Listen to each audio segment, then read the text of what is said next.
Aldrich के छोटे से शहर में एक घुमावदार सड़क के अंत में एक पुरानी हवेली खड़ी थी जो रहस्य और उपेक्षा में डूबी हुई थी। स्थानीय लोग इसके बारे में दबी आवाज में बात करते थे, चेतावनी देते थे कि जो कोई भी अंदर जाने की हिम्मत करेगा वह मारा जाएगा। एक तूफानी शाम को दोस्तों के एक समूह, मार्क, सारा, जेना और टॉम, ने अपनी हिम्मत की परीक्षा लेने का फैसला किया।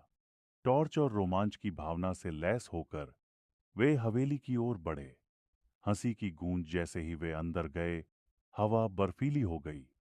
सडन की बासी गंध उनके फेफड़ों में भर गई और छायाएं बस नजर से दूर होती दिखीं। उन्होंने मंद रोशनी वाले कमरों की खोजबीन की। उनकी टॉर्च टिमटिमा रही थी। अचानक जेना ने एक हल्की फुसफुसाहट सुनी, बाहर निकलो। ऐसा लगा कि वह कह रही थी। वह स्तब्ध रह गई, इधर उधर देखने लगी, लेकिन उसके दोस्तों ने इसे उसकी कल्पना समझकर खारिज कर दिया। वे घर के अंदर और अंदर चले गए, इस बात से अनजान कि वह घर में घुसा हुआ है। पार्लर में उन्हें एक पुराना, धूल से ढका हुआ आईना मिला।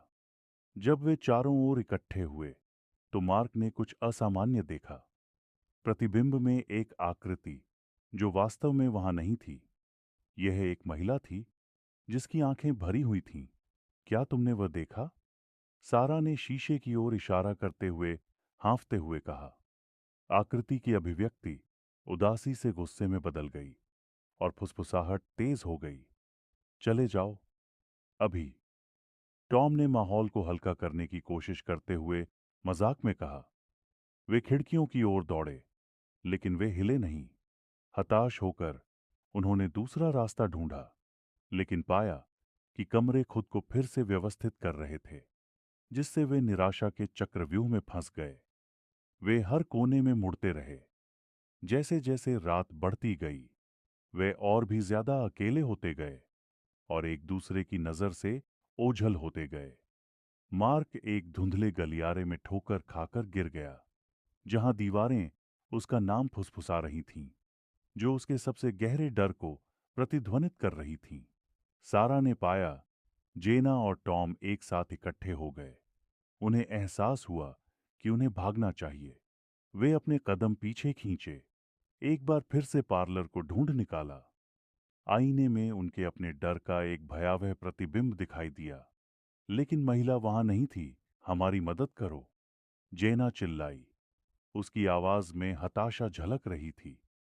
महिला की आंखें नरम हो गईं, लेकिन फुसफुसाहट भयावह हो गई और उन्हें अभी भी जाने के लिए प्रेरित किया। टॉम ने हिम्मत जुटाकर खुद को दरवाजे पर फेंका।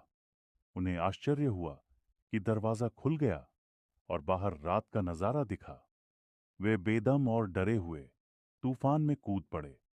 जब वे सड़क पर पहुंचे तो उन्होंने पीछे मुड़कर देखा कि हवेली की खिड़कियां एक डरावनी रोशनी से चमक रही थीं। फुसफुसाहटें हवा में गायब हो गईं, लेकिन उस रात की याद उन्हें हमेशा के लिए सता गई। सालों बाद वे कानाफूसी करने वाली परछाइयों की कहानी सुनाएंगे। वे दोस्त जिन्होंने उस प्रेतवाधित हवेली में प्रवेश करने की हिम्मत की, जो हमेशा के लिए अपनी दीवारों के भीतर छिपे रहस्यों से चिह्नित है। कुछ रातें जब हवा चलती है